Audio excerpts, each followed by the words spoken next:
Welcome back into the Sports Source. This segment of our show brought to you by Madisonville Marine. All kinds of deals right now at Madisonville Marine. Deals on Yamaha motors that are fantastic. You can get an extended 3-year warranty on top of the regular warranty through Yamaha through Yamaha motors. $3,000 rebates depending on the model of Skeeter boat you buy. $1,500 rebates depending on the model of G3 boat you buy. These are great deals. They've always got great deals, but these are some greater than great deals at Madisonville Marine. Get down there and check them out this week. All right. After playing well, this is a hot read segment, 2 quick questions. After playing well for much of the season, Tennessee's defense has taken a real step back the last 2 weeks. Last week we said they're going up against a good offense. Carolina's a real good offense. They're setting records in terms of points and yards. But the tackling, I thought, was especially bad last night. First time we've seen that, really. This is a team that we've talked about the tackling all year. What's happened to the defense the last couple of games? What have you spotted? Well, a couple things that were spotted is some basic things, which is one of them is against Alabama and also against South Carolina, what you had was tight end gets up and shifts to the other side. The defense, the linebackers do not get the defensive line shifted over. All of a sudden, you're outmatched on one side. You got 3 blockers on 2 guys, and it's wide open. That's how they've gained a couple of times. That was Alabama game. You had a touchdown on that. You had a big first down by South Carolina. The last one I was looking for, and the TV said they had misaligned, but actually when you went back and counted, you had 10 men on the field. And where they ran it. Carolina's last touchdown. Yeah. Carolina's last touchdown, and so you were missing a linebacker exactly where they put the hole. So that's a huge issue, and I think everybody saw Butch Jones was talking to somebody on the sideline there about that. Yeah. The other one is this team is playing a lot more zone. Yes. I don't think they feel confident in zone. I think a lot of the times they were not passing the guys off. I think they're playing slower, thinking more. I think that's causing the issues at tackling too. So I think the zone is causing them to play slower. And plus, look at the receivers you played the last 2 weeks named Cooper. Well, yeah. That's like 2 of the best. And if you get those matchups, I mean, you're going to get some yards. You've put 2 school record receiving totals against you. Also, I think you've got some lack of depth issues. And when it takes a toll of playing in the SEC, I think you've got some guys that are playing hurt that may be a little bit a step slow than they were just because they're banged up. You've also been playing a lot of freshmen, and all these coaches talk about a freshman hall. So you wonder if that may be, especially with the freshmen, if some of those guys might be wearing down a little bit.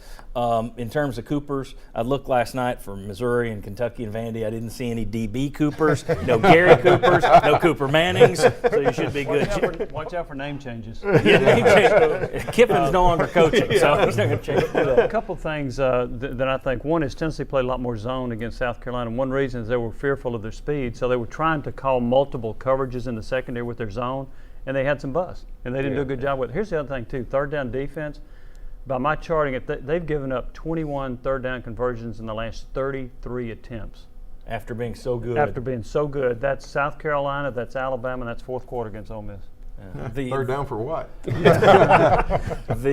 I wonder, if you're looking at the best passing offenses they've faced, Alabama and South Carolina were going to be the top 2. I wonder if that's one of the reasons they went to zone so much, and you may be going back to man when you're playing a little less talent when you get to Missouri and Kentucky and Vanderbilt's offenses. All right, I want to put up a graphic here. Typical Carolina. We talked about Carolina scoring last night. That's how many points they've scored this year. They're on a record pace: 28, 33, 38, 48, 20, 38, 41, and 35, and 42 last night.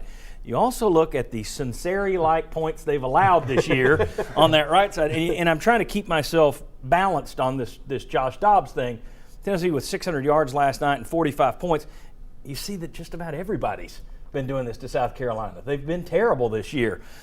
At the same time, as much as you have to factor that in, and last week Alabama hadn't prepared for that, at some point, kid can just play. Right. And when you look at his running ability, some of those designed just pure quarterback keepers that were just called runs, he is a weapon and a half with his legs. The most impressive thing about him so far to me has been his vision and how he sees the field. I mean, he avoids guys, and we were talking during the break. There's a couple of times the offensive line hadn't been perfect. There's been some pressure.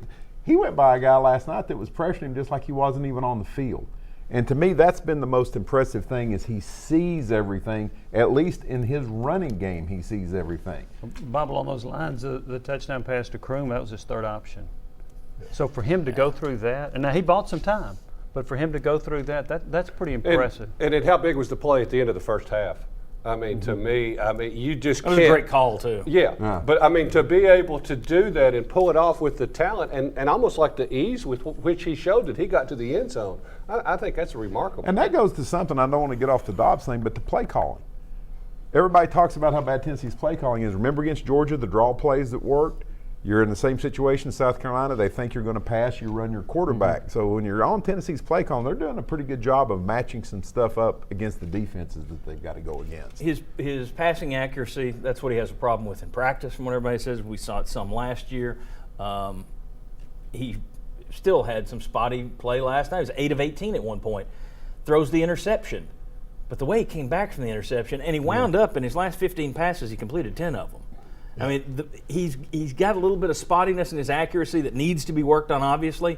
But right now, you look at the Nick Marshalls, you look at the Dak Prescotts, they're not completing 65% of their passes and 75% of their passes. I think you can live with this kind of a passing performance from Josh Dobbs. Well, I think more importantly too, you just see his confidence as he's running. You know, you have guys that can run, but it looks like when they get pressure on them, all of a sudden it's kind of a mess, and it's not really keep looking down the field. So he's done a great job of, when he has been moving around even in the pocket, his first reaction is not to run down the field. He's moving to look, and then when he sees the opening, now he's taking advantage of it. So that's been really different. mix too. And yes, you had the interception, and that's obviously a throw you want back.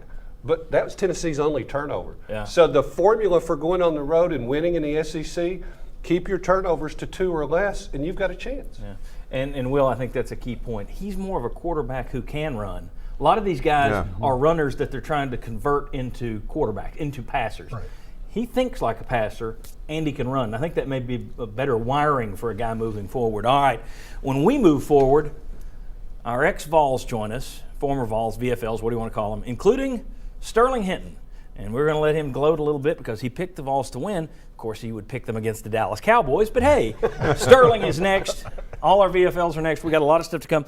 Buying and selling stock in Tennessee moving forward. That's coming up a little later. Come on back on the Sports Source.